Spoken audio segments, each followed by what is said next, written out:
Welcome to the Phil Steele Plus Tour with selections for Thanksgiving. A solid week last week, 6-2 for the plays that we put out, and then the quick hitters even went 4-1. One NFL loss. The college went 10-2. The NFL went 0-1. So 10-3 for the week for the Phil Steele Plus Tour with selections last week. Let's hope we have another solid week like that this week. Very busy week this past week, guys. I got to tell you. I am on every award committee out there, and I'm not just on award committee and throw three names out there. I do my research on every single position and every single award I'm up for. And this past week, votes on the Joe Moore Award, the Earl Campbell Award, the Outland Award, the Bronco Nagurski Award, the Lombardi Award, the John Mackey Award, the Bolitnikoff Award, the Lou Groza Award, the Paul Horning Award, the Jet Award, the Ray Guy Award, and more. I mean, Davey O'Brien, Jim Thorpe, Doak Walker, Lot Impact, Chuck Bednarik, Maxwell Award. All those votes went in this week. Some of them involved committee meetings of an hour. Some of them involved committee meetings of 3 hours, all via Zoom or on the phone. Just a hectic week. And then, since it's Thanksgiving, I wanted to make sure I got the Phil Steele Plus up a day early. I also wanted to make sure I got my Inside the Press Box out. I actually normally put it out Thursday afternoon. We put it out Wednesday afternoon this week, and all 65 games completely analyzed, broken down for you. It's right now we're actually to the point where after Thanksgiving we start work on the magazine for next year. I only got 15 college games to work on. 8 FCS games for the upcoming work. We are actually starting work on the magazine on Monday for next year. So that's how we're getting started. It's a massive project, putting out that magazine each year. All the information to make sure it's all accurate. It's a long process, 6-month process, and it starts Monday after Thanksgiving. But let's get to your plays for this week. And, I mention all that because on today's tape, I'm going to have very little FCS and very little NFL. And the reason for that is I just haven't had time to do anything other than the regular college football. And so we're going to have very little FCS, very little NFL this week. Next week, I'll probably break down every single playoff game for you. There are, I believe, 8 or 10 playoff games this week. There are 10 FCS games. And then next week, I should break down every playoff game for you or something like that. But let's get started with it. Let's get some winners for you, huh? And we'll start off with Southern Miss and Florida International, a game I'm sure you're riveted to this weekend. A couple things I want to point out here. Southern Miss does a very good job on Senior Day. They're 5-1. And, they've got a new head coach this year in Will Hall, and the season hasn't gone as they wanted. You just look at the quarterback situation. They're not even listed up here was their starting quarterback at the beginning of the year. Not even listed up here was their number 2 quarterback at the beginning of the year. This walk-on, Jake Lang, took over in week 5 and QB'd for these games. And what they did last week, I don't know if you guys noticed, but on their 2-deep, they didn't even list a quarterback. They went pure run game with the wing T offense. They've got these running backs, Frank Gore and Ontavia Windless are their quarterbacks. Now, they threw the ball last week. They had 7 of 11 passes for 107 yards. But if you're a defense, you got to prepare to stop the run. So in this particular matchup, if you're an Inside the Press Box member, you know that last week I went against Florida International with North Texas. And I watched the game. It was on ESPN Plus. So I was able to watch the entire game. Florida International had about 200 fans there. North Texas just destroyed them. Butch Davis, who did a hell of a job with Florida International. I'll just tell you that. He had some years back here where I had predicted him low in the conference, and they finished much higher than I expected. He did that on a yearly basis at FIU. Just a phenomenal job coaching that team. Look at all these green. Look at all these wins at FIU under Butch Davis. And if you click here, you can tell when the coaches are.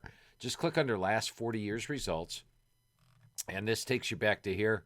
Tells you who the coach was each year, what they did in the division. So Davis took over in 17. They went from 4-8 to 8-5, 9-4. They had 3 bowls in their first 3 years.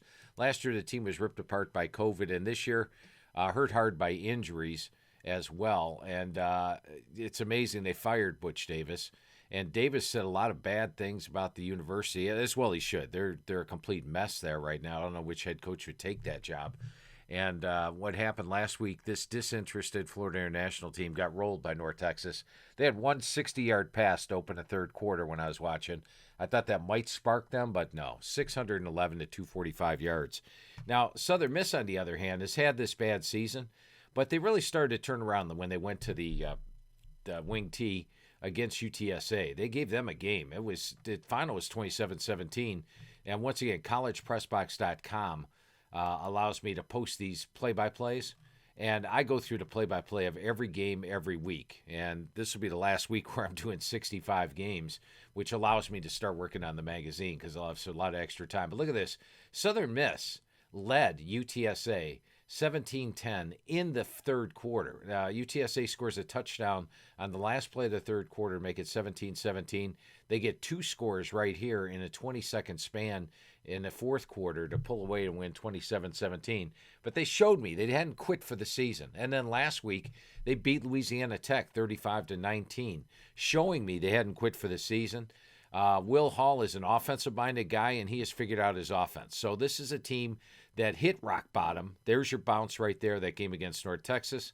And now they're starting to move up and build for next year. Florida International ain't building for nothing. Butch Davis is coaching his last game.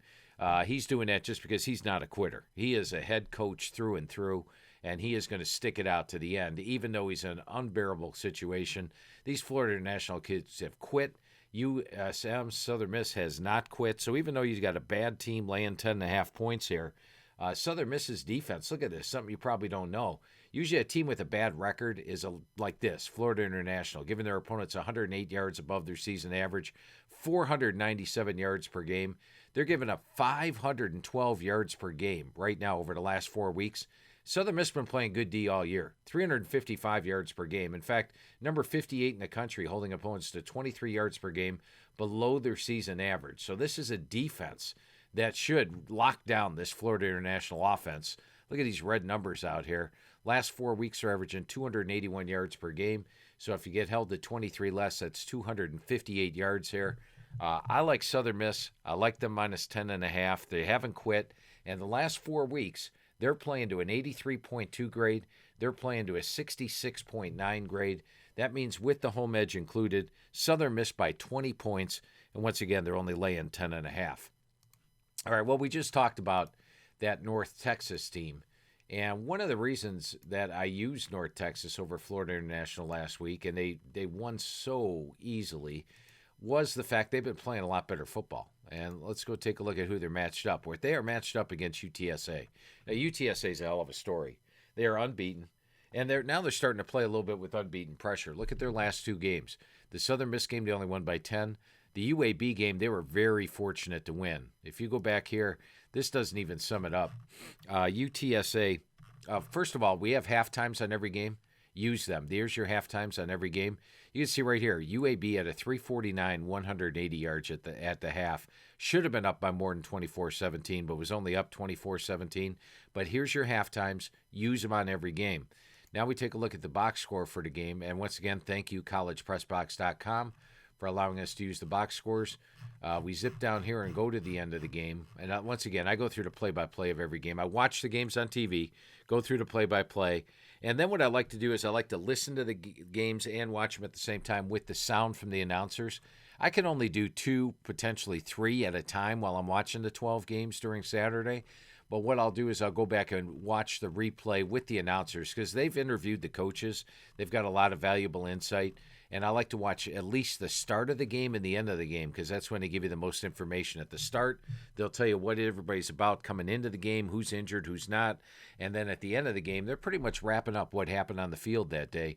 So worst case scenario, if you tape games, watch the start, watch the finish.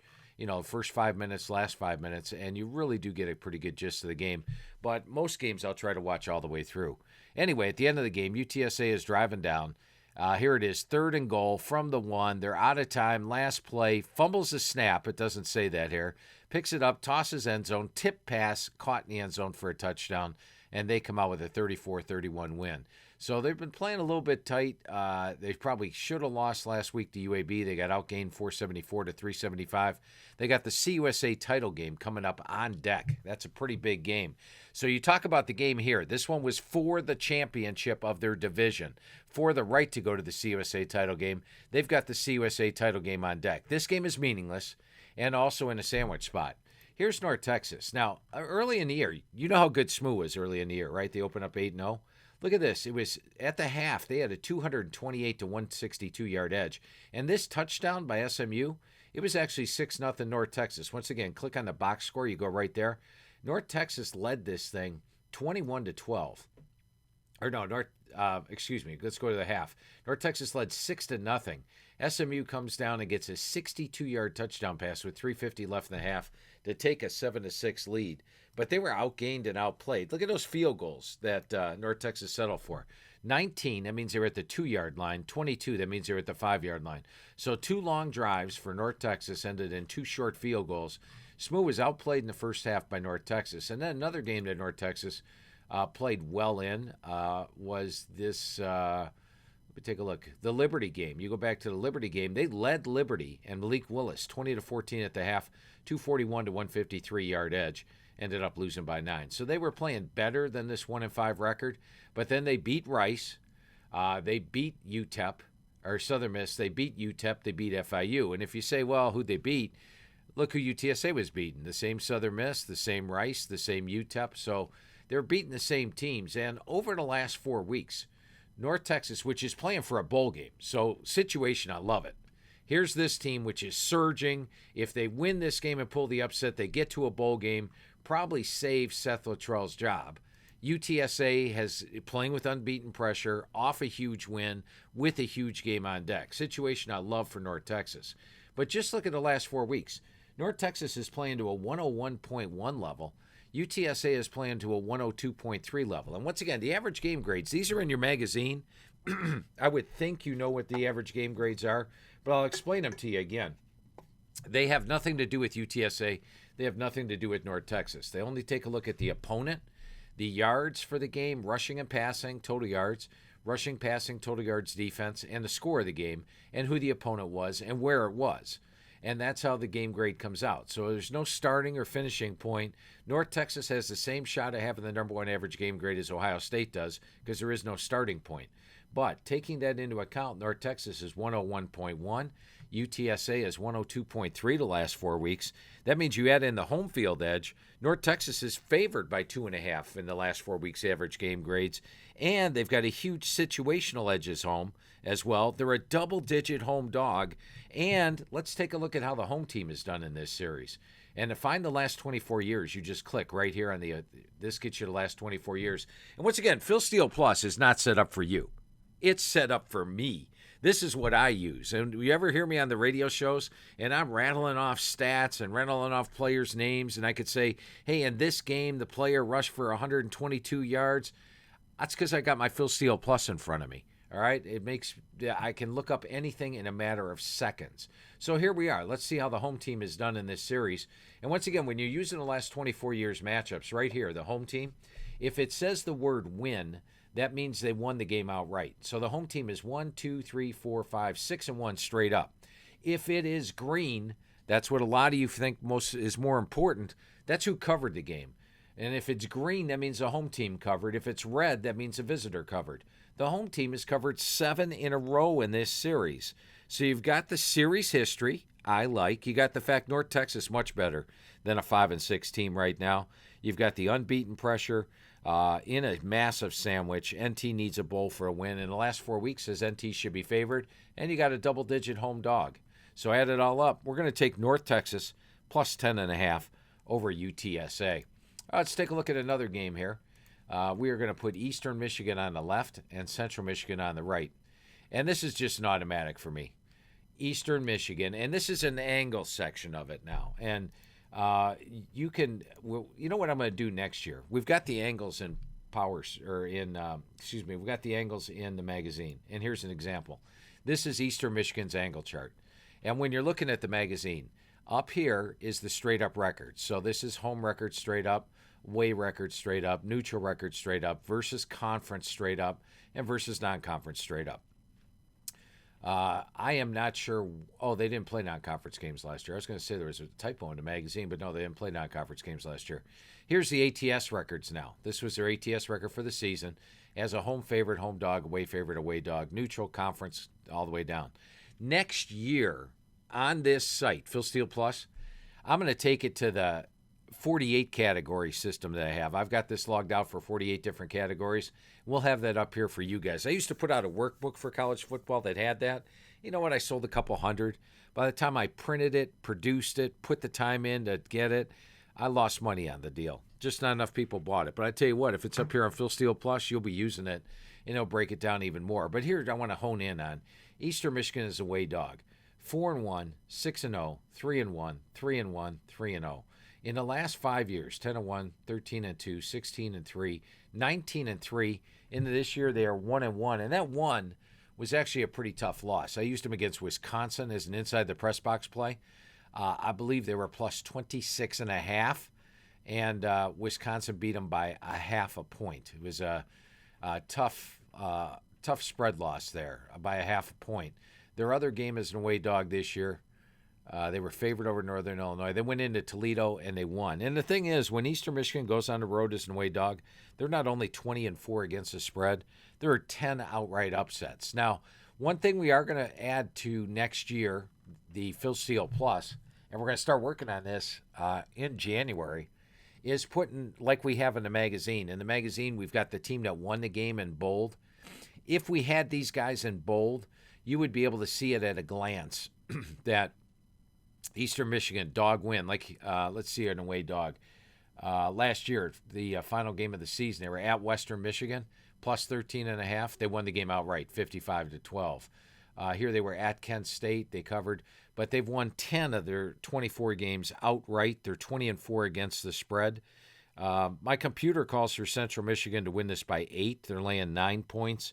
So that's not something major, but as mentioned, Eastern Michigan's just an automatic play for me. It's happened every year. You go back here and look some of the upsets. And remember, they have been playing teams like Illinois, underdog, upset, outright. So they've played Purdue, underdog, outright, upset.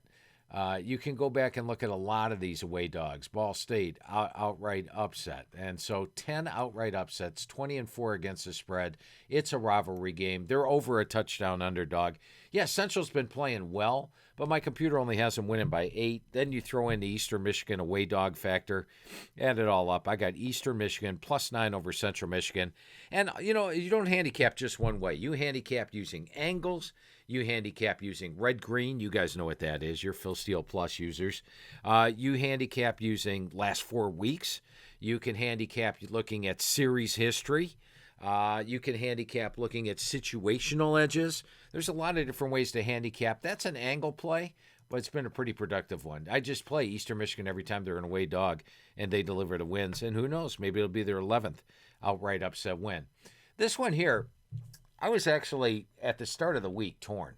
I didn't know who I liked in this game. Is Alabama, you know, that's Alabama. They're one of the best teams in the country. You look at these numbers here. They actually average 135 yards above what their opponents average, and they hold offenses to 113 yards below what their opponents average. That's number 3, number 4 in the country. They're a complete team. They're outstanding. They're on the road. It's the Egg Bowl. I didn't know who I liked in the game, but as I mentioned, I break down the games. And if you ever read Inside the Press Box, it shows you how I'm breaking down the game. I look at all the different angles, and I put it all into write-up on every game. And this week there were 65 games I had to completely break down. And I'm not just throwing a number out and saying, oh, okay, I like this team. I'm giving you a complete analysis as to why I like it. So let me give you some of the reasoning here. First of all, the thing that jumps out to you, and it jumped out to me when in the magazine when I was looking at this one, every year before the season starts, I go down and look at the histories of the games. Look how the home team's done here. 1, 2, 3, 4, 5, 6, 7, 8, and 1 straight up for the home team. And you're like, how is that? Alabama doesn't lose games. Well, they went into Jordan-Hare 2 years ago, and Auburn beat them. 4 years ago, they went into Jordan-Hare, and Auburn beat them. Auburn did lose by 16 here. Auburn beat them here. So the home team dominates the series. That's in Auburn's favor. Auburn's at plus 20, and they're at home for this one. Then I looked at the season grades. You would think Bama would be way higher, right? Bama's one of the best teams in the country. Auburn just lost 3 games in a row. They stumble into this 6-5, probably headed to 6-6. Well, the average game grade says that Bama's 120 and Auburn's 105. So you add in the 5-point home edge, and it is a legitimate home edge. And if you look at those home edges, in the magazine, I'm flipping to the page right now just to make sure what I have for Auburn. I have a chart which breaks down the home edges for the last 5 years completely, straight up against the spread, how they did at home, how they did away. There are 48 different factors that are put into my computer's grade. Then I look at the computer grade and I factor in my own judgment on it. Some stadiums are louder than others. Maybe a team just played better last year at home than they normally do. But Auburn comes out to a 5.25 home field edge. So if you add that to the 105.9, that is 111.1. That means Alabama should win the game by 9.5 points. Now, how's that possible? But now let's take a look at this a little bit closer. Alabama played Florida on the road and beat them by 2 and was outgained by 115 yards. They played Texas A&M on the road and they lost by 3. And do you know this? Alabama's only had 3 true road games this year, and even the Mississippi State game, they blew them away 49-9, right? Wasn't even a game. Look at the halftime on this. It's 21-6, but the yards are 200 to 200. Mississippi State was basically playing them even up on the field. They were just down 21-6. Let's take a look and see how Alabama scored there. Bama got a 48-yard pass go up. It was 7-3. Interception return for a touchdown. Made it 14-3 and a touchdown with 3:15 left in the half. So with 4 minutes left in the half, this is a 7-3 game and the yards are even. So they have struggled on the road. Well, let's see if they've struggled at home. How about only beating Arkansas by 7? How about only beating LSU by 6? And while they beat Tennessee 52-24, let's go take a look at the box. So you see here, 21-14 at the half. But looking at the box score, here we are in the fourth quarter of this game. Bring it over a little bit for you. Fourth quarter, it is 31-24. Alabama, 31-24 in the fourth quarter. A 7-point game. Bama scores with 12:42 left, 8:51 left, 5 minutes left to pull away and win by 28. But it was a 7-point game in the fourth quarter. It's a rivalry game, so naturally you like home underdogs in rivalry games, right? So you got the season average, you got Bama struggled on the road, Bama struggled at home. And Auburn, this is their bowl game. They're fired up. And let's go back to that Mississippi State game that Auburn lost here. Auburn lost to Mississippi State 43-34. They actually led this game 28-10, 28-3 actually at one point, and then Mississippi State was able to get that comeback. So you do have a decent Auburn team. Yes, T.J. Finley started last week. It was his first start for Auburn, and he hit 17-32 for 188. Wasn't overwhelming, but now he's at home. And as we know with Bo Nix, he's a much better quarterback at home than he is on the road. It's his second start for Finley. It's a rivalry game. He started a bunch of games for LSU as well. So he's got starting experience. I'm actually going to go ahead and jump in front of the train. I'm taking Auburn plus 20 over Alabama. And frankly, this information right here tells me that I feel pretty good about that game. Let's take a look at another one now. Pittsburgh against Syracuse. And now Pitt's in a sandwich situation, right? Because, I got them on the right. They're actually on the left. So let's put Syracuse on the right and Pitt on the left. I don't like teams in sandwich situations. I don't like them when they've got a conference championship on deck off a big win, right? But I don't know how much of a sandwich situation this is for Pitt because of this. They did beat Virginia last week, 44-38.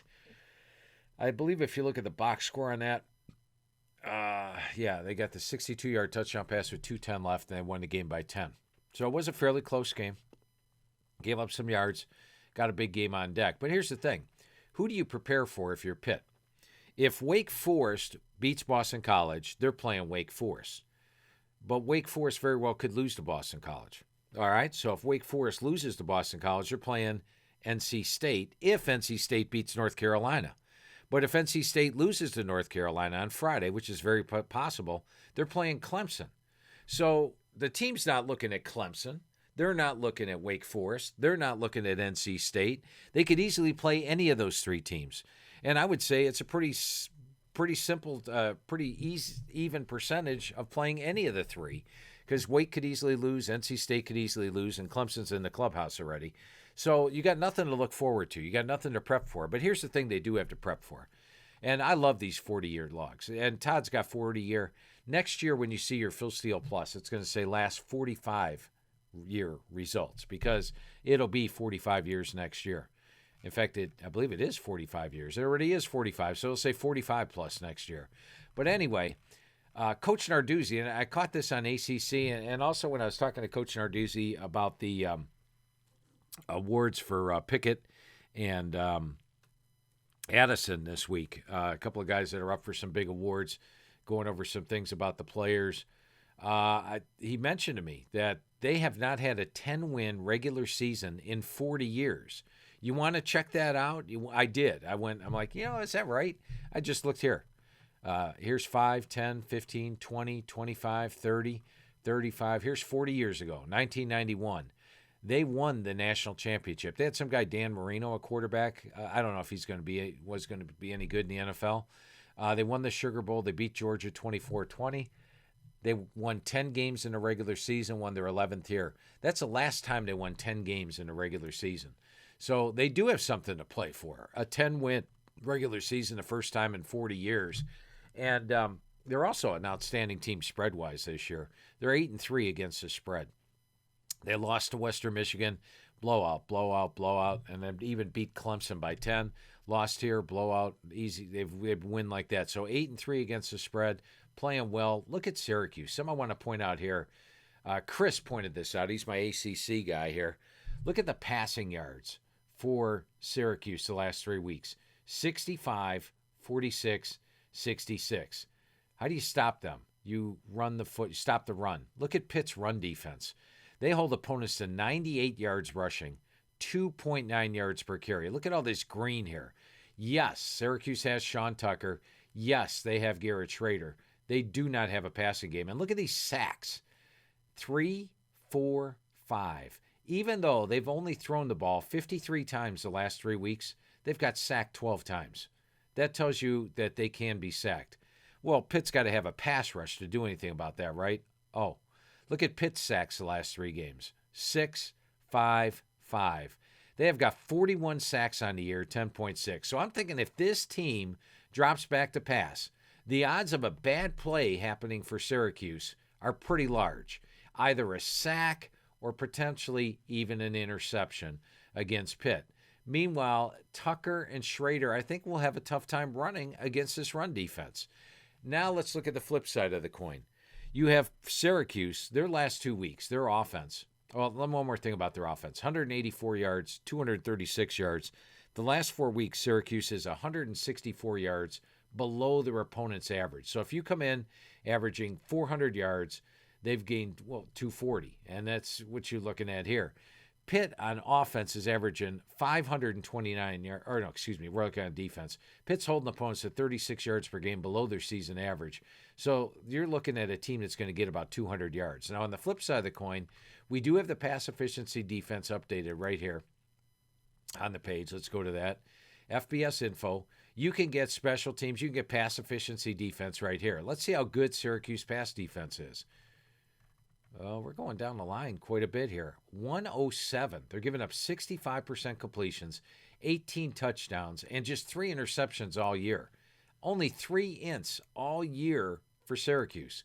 Look at this. Kenny Pickett, the guy contending for the Heisman, 67% completions, 36 touchdowns, 6 interceptions.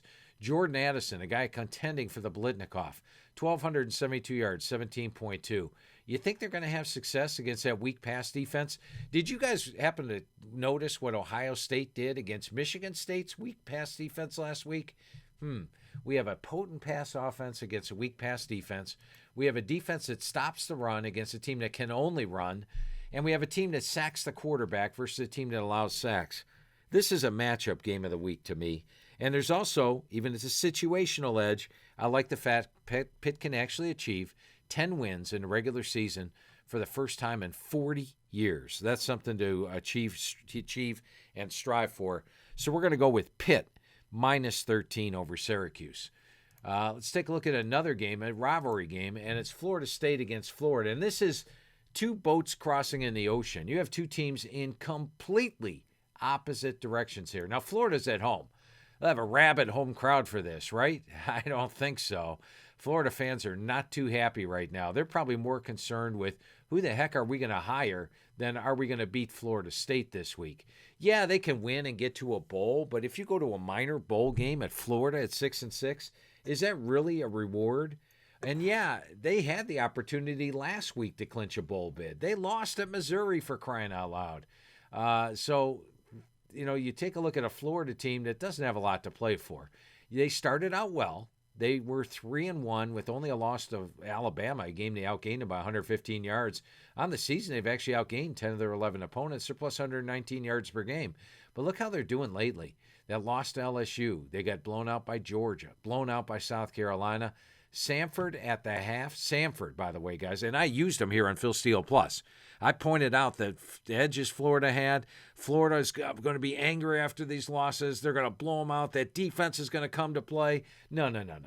Samford had a 42-35 edge at the half. I was just like, what? How is that even happening? You could tell when a team has quit.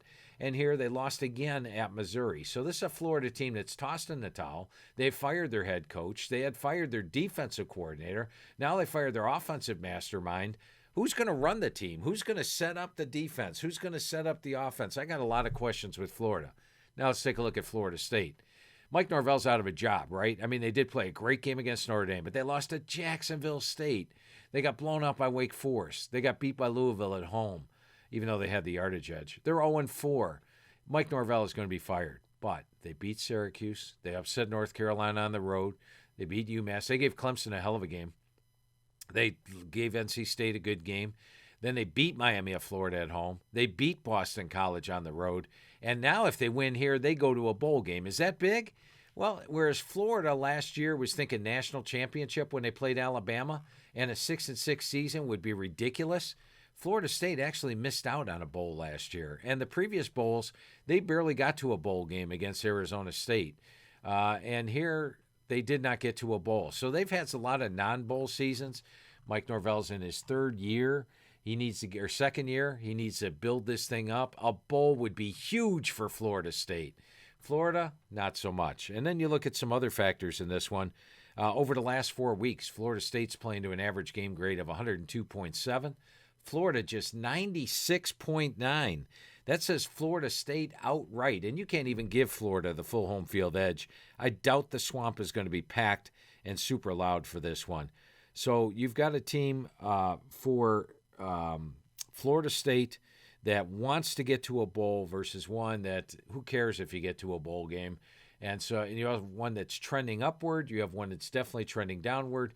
You have one that has the coaching staff intact. You have one that's lost their defense coordinator and offensive coordinator. Add it all up, I like Florida State plus 2.5 over Florida to win this one outright. All right, let's take a look at another game while we're here. We're going to take a look at the Miami of Florida versus Duke matchup. And I've been pointing out this Duke thing to you for a couple of weeks. Last week in Inside the Press Box, I didn't have it as a best bet, but if you read the write-ups, and, Inside the Press Box, not just about the best bets, guys. Like, for example, On Tuesday, no best bets. We just had an Inside the Press Box, Western Michigan beating Northern Illinois by 7 outright, even though they were the underdog. We had Ball State beating Buffalo by 10. Both of them won. It's not just about the record, though. I give you the write-ups. I give you my computer's forecast. And it's not just about the best bets. As you could tell, the selections when they're not best bets win. I've had an off year picking best bets. And we saw that last week on the Phil Steele Plus tour. I'd been red hot on the best bets over the last 5 weeks on Inside the Press Box. And it bothered me last week that, all right, I got my top 18 plays to pick out for the week. And I've narrowed it down to these 18. I picked the top 6. And the top 6 went 2-4 for Inside the Press Box. And these plays that I put here on the tour went 10-2. So overall, I was 12-6 in my top 18 plays last week. But unfortunately, and the ones that I care about the most, I got to be honest with you, are the Inside the Press Box plays. I got 7 of them this week. I put a lot of care into them. They're my best plays of the week. But it's just been one of those years where maybe the ones that I've isolated the best bet, the last 6 weeks they've done well. On the season overall, it's around 500, which is disappointing. But I do put care into it, and I put care into every single write-up in Inside the Press Box each week. But anyway, let's get back to this one. Last week, if you read the Inside the Press Box write-up, I said Duke's defense, the second half of the year, and I pointed this out on Phil Steele Plus 2 weeks ago, is horrific. It is pure red. Let's go back and look at it. Look at this. Here is the end of the season. red, pure red. They give up a ton of yards, a ton of points the last 5 games of the season, right? Even here, look at this, pure red in here. Last 5 games of the season. Last 5 games of the season, pure red. Now they might pull one out the final game, but here, look at this, pure red in 2020. They give up 536 yards per game. Look at this now, pure red. That's just a trend for them. They're giving up 643 yards per game the last 4 weeks. Did I say 643 yards per game? 52 points per game.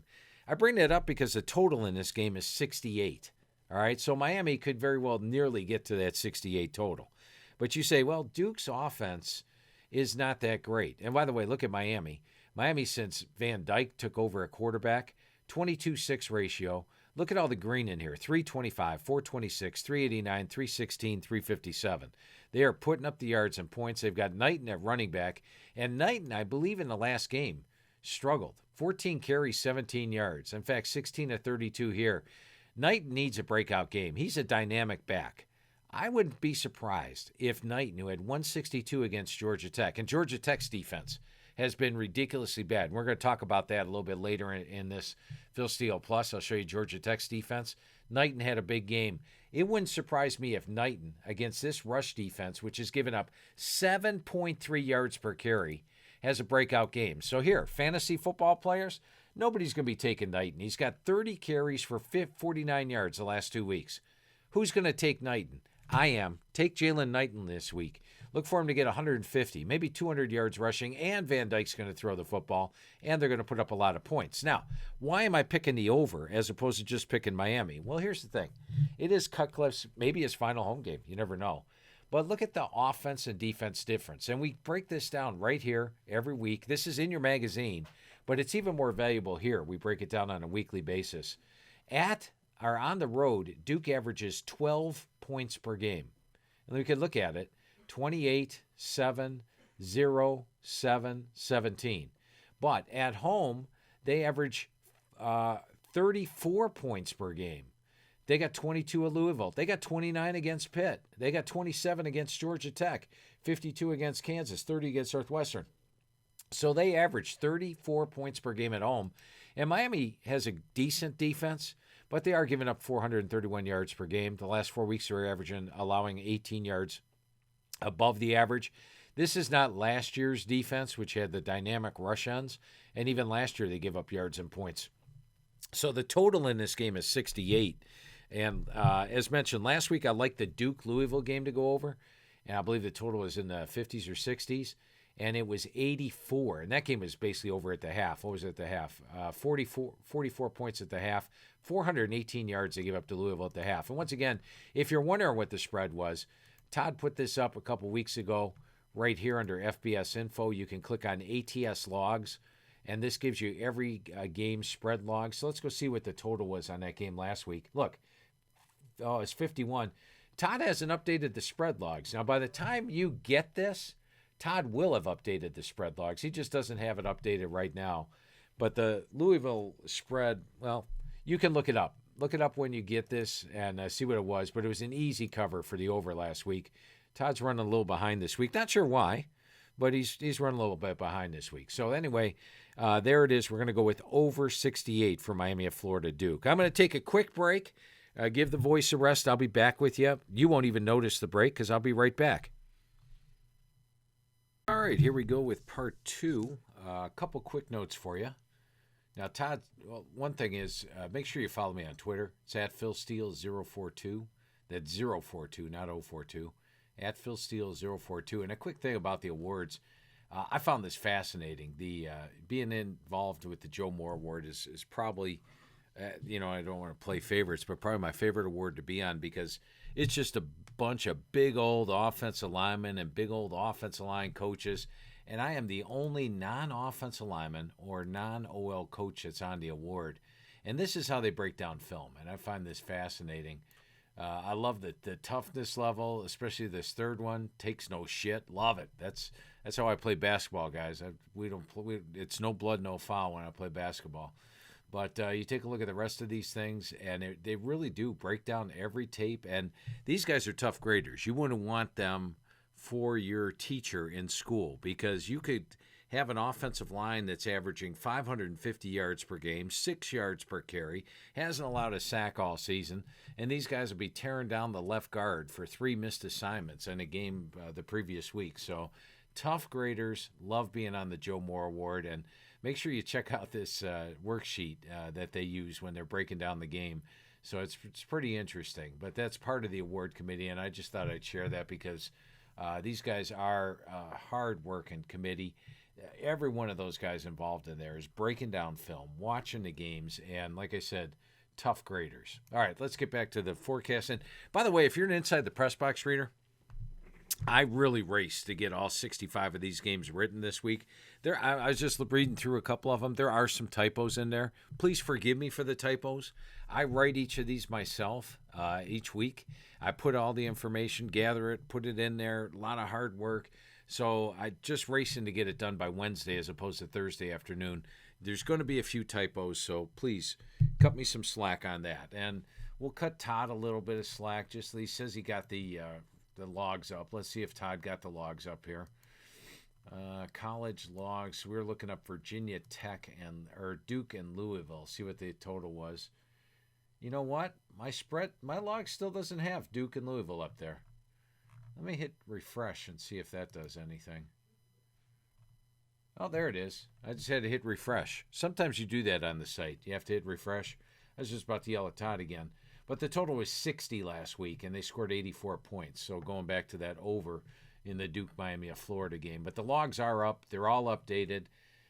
You may be able to use these, and I think they're pretty easy to read as well. All right, let's get to a game. It's UL Monroe against Louisiana.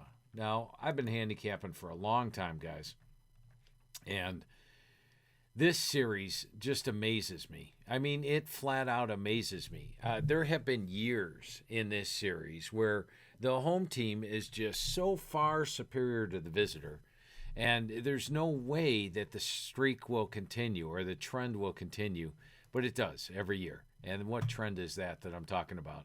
It is the visitor covers every single damn year, almost every year. Look at this. Now, once again, if the word win is out here, that means the home team won. So the home team has won 1, 2, 3, 4, 5, 6, 7 times in the last 24 years. The visitor is 17-7 straight up in this series. The visitor is 19-2-1 against the spread. If this is red, that means that they did not win against the spread. If it is green, that means they won against the spread. If it's blue, that means they pushed. Look at this. The visitor has covered 1, 2, 3, 4, 5. The home team is not covered in this series since 2009. So it's been a long time. And here, ULM is plus 22 this week.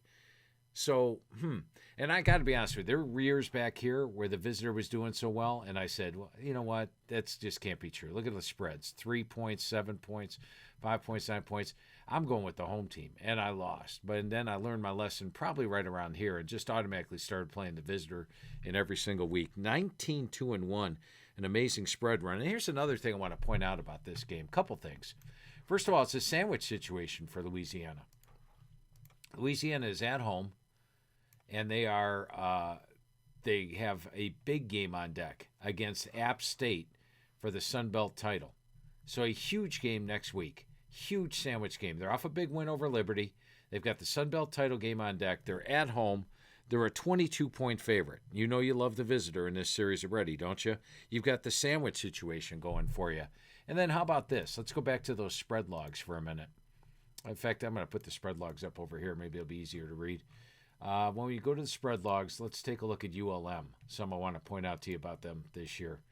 And we'll go to the ATS logs, college ATS logs, and we're going to go down to ULM.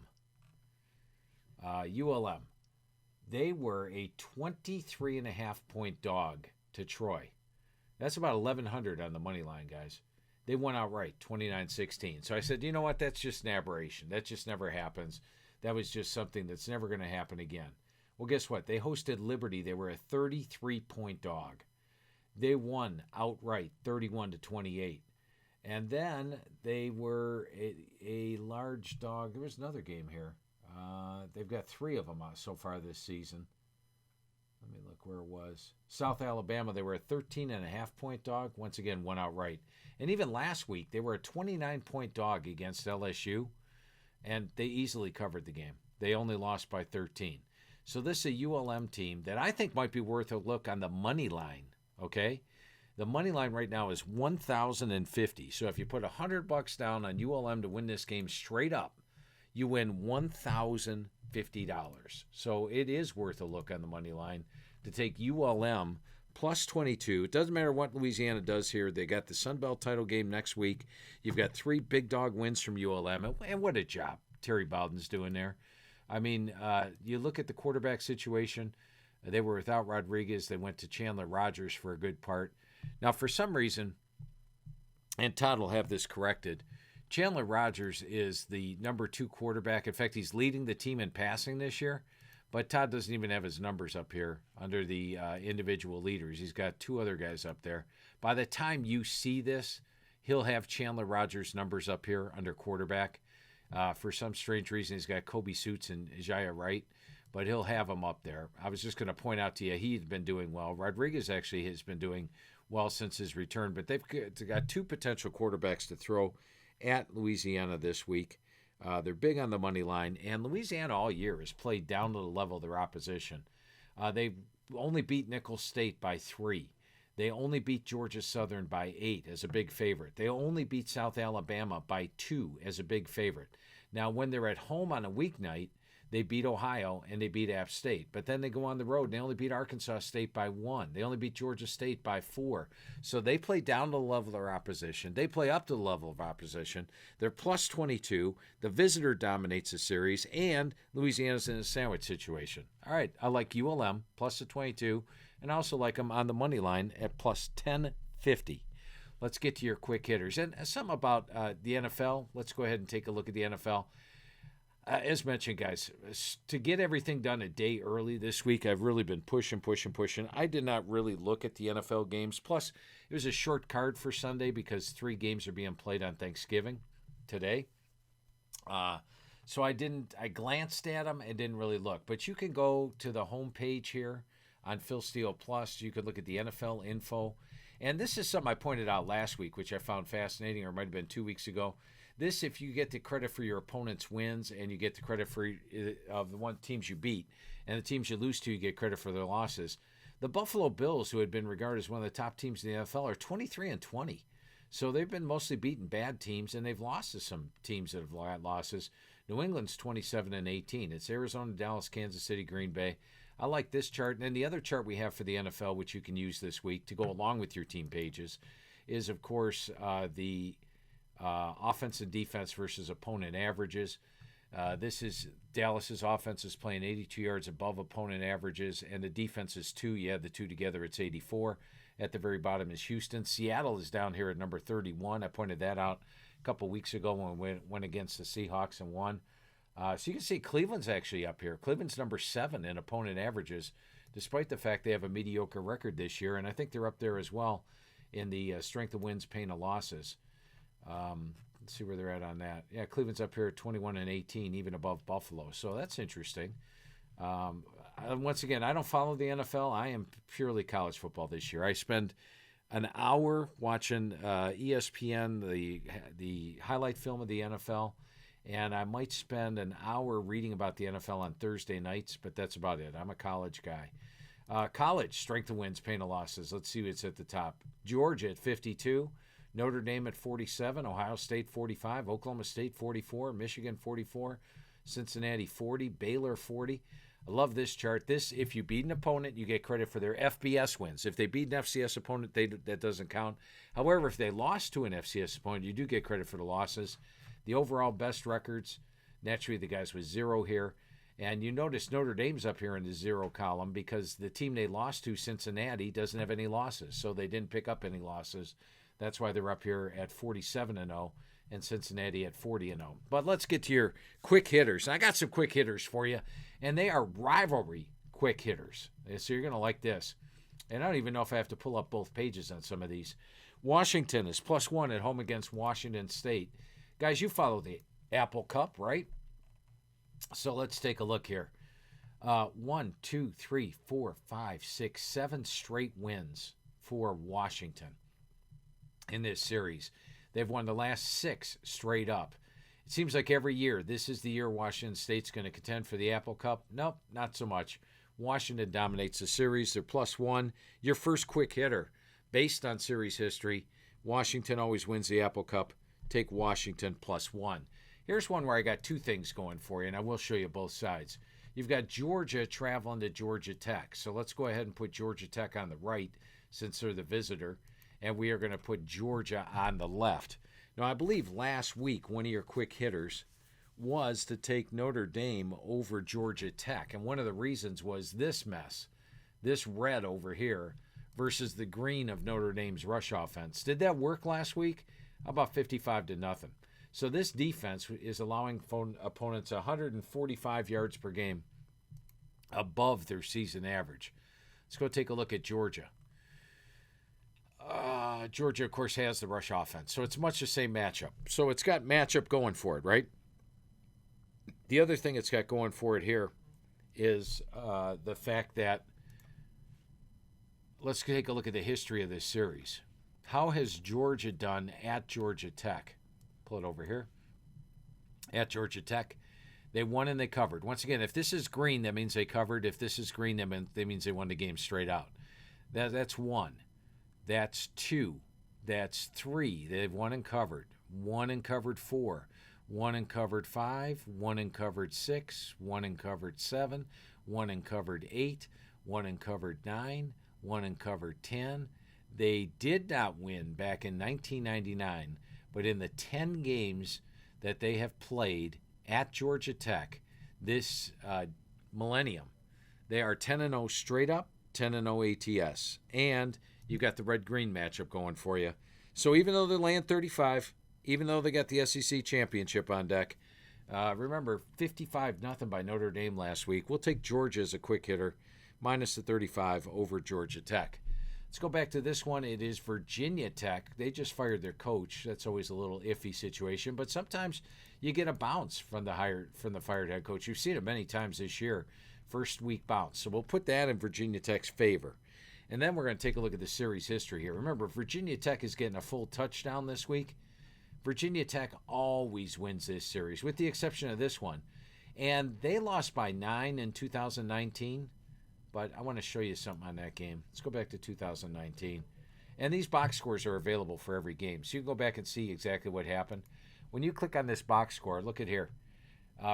It's 30-30, all right, guys? And then with 1 minute and 23 seconds left, Virginia takes the lead, 33-30. Then they got a fumble return for a touchdown in the final minute to make it a 39-30 game. Virginia Tech had a 25-14 first down edge in the game, and really it wasn't a 9-point game. It was basically a 1-point game. So in reality, with the exception of that fumble return for a touchdown, Virginia has never, let's see the last time Virginia won a game by more than a touchdown. It was back in 2003. Look at all this green. 1, 2, 3, 4, 5, 6, 7, 8, 9, 10, 11, 12, 13, 14, 15, 16-1 straight up. And they are +7 with the coaching bounce. Plus, Virginia last week was playing for the ACC title game, and they lost it. So they might be in a little bit of a letdown spot this week in the fact that they could have been playing in the ACC title game, but they lost to Pitt, and that lost it. They've lost 3 in a row now and are giving up 559 yards per game the last 4 weeks. Virginia Tech plays good defense. They're only allowing 367 yards per game. So Tech playing good defense. Last 4 weeks, 100.3. Virginia is at 97.8. There's a lot there going on. Virginia Tech +7. And, one other thing I wanted to point out, and something else to point out about the site. When you click on the college pages, right here, college team pages. Oh, no, not team pages. You can get the special teams. And I want to take a look at the special teams information here. These are updated, and they go into all these different categories. Virginia Tech is number 2 in special teams, so you got to like that. Let's take it down. Take it down. Take it down. Virginia is number 91 in special teams. So not only do you have the last 4 weeks in your favor, the fired coach, the series history, but you also have the better special teams and the better defense. Number 2 special teams versus number 90. Take Virginia Tech +7 as a quick hitter. Another quick hitter for you, and this is A game versus C game. One team playing its best, one team playing not. Now, last week on my radio shows when I was doing them, I didn't pick USC here on Phil Steele Plus. But I said if there's one game USC's going to get up for, it's got to be their rival UCLA at home, right? Well, guess what? They got outgained 609 to 484, and they got about beat by 29. Does this BYU game mean anything to them? Probably not. Does home field mean anything to them? Well, guess what? This year, USC is 1-5 at home, and they're being outgained at home or outscored at home by 8 points per game. Here's something that you might find interesting, and maybe you don't know this. BYU's played 4 Pac-12 teams this year. They beat Arizona. They beat Utah, who's going to be playing in the Pac-12 title game, and they beat them by 9. They beat Arizona State by 10, and they beat Washington State by 2. So in their 4 Pac-12 games, BYU is actually playing to a 109.4 level. Now, why would this be an A game for BYU? Well, they can say, hey, we were 5-0 in the Pac-12 last year. We had basically the best record of any Pac-12 team last season if they win this game, because everybody's got like 2 losses at least in the Pac-12 this year. So BYU's got that going in their favor. They're the better team. They're fired up. I don't know if you're going to get a fired up USC the rest of the season. They're in a seat game level. I'm going to take BYU as a quick hitter. And, I was looking at the FCS last night. There's 10 games this week. My FCS guy recommended one. We'll use that as a quick hitter. But there's nothing really major going on.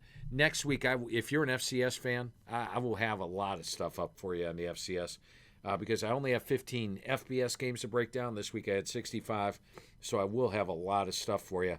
But we're going to take a look at Florida A&M against SEL, which is Southeastern Louisiana. And by the way, they changed their name to Southeastern. Everybody still calls them SEL, but they're really Southeastern is just their name now. It was a name change they went through this summer. But even when I'm looking at the lines right now, I'm looking at the lines from 5 dimes. I've had some questions on the thing about where I get these lines. Unfortunately, not many people put lines up on 5 dimes early, but when I do these tapes, so they're the ones I have to rely on. But right now, Southeast Louisiana is a 12.5 point favorite, and the total is 65.5. And I want to introduce you to Cole Kelly. Cole Kelly is the quarterback for Southeastern Louisiana, or Southeastern. And last year, he had a good year. In a shortened season, he had 69% with an 18-4 ratio. And that was only playing in 6 games, so you put that through the whole year. He's playing at a 36-8 ratio. Now, amazingly, last year on offense, these guys averaged 13 yards below what their opponents allowed. So that's interesting. This year, Southeastern in much better shape. Once again, if you click on forecast, you get their complete write-up about Southeastern right here. Preseason favorite to win the Southland. Looked like they deserve the road if the defense improves. We'll take a look at the defense. The defense hasn't been overwhelming, but it is better. They go from 521 yards per game to 437, so it definitely is better. But look at this offense. Cole Kelly is 74%, 35 touchdowns, 6 interceptions. They are averaging 170 yards above opponent averages. So they could put points on anybody. And their 3 losses this year, they lost to Louisiana Tech by 3. They lost to one of the top teams, Incarnate Word, a playoff team, by 3. And then they had already beaten Nichols this year. They had clinched a playoff spot, and they're playing Nichols again, and they ended up losing last week. But I think that was just a throwaway game, basically. I think they'll be fired up for Florida A&M. And while Florida A&M is green over here, remember my average game grades take into account the strength of opponent. Southeastern plays in a better conference. So while the stats may be similar, they're plus 130 yards per game, they're plus 131 yards per game. Southeastern's played the tougher schedule. They come up with an average game grade of 84.2, despite last week's downer. Last week's game is included in that. And these guys are at 65 for the season. So you're looking at a 19-point advantage right there. Factor in the home field, you're looking at about a 22-point advantage. Your quick hitter is Southeastern minus 12.5 over Florida A&M. Well, there you go, guys. That is your wrap-up. I gave you 8 plays this week. I gave you 6 quick hitters, or 5 quick hitters. So, and no NFL plays for the week. Like I said, didn't really look at them. I'll look at them in depth next week. I'll have probably an NFL play for you next week as well. And I'd like to wish you and yours a very happy Thanksgiving. Hopefully we have a big winning weekend this week for the Phil Steele Plus like last week. And once again, happy Thanksgiving.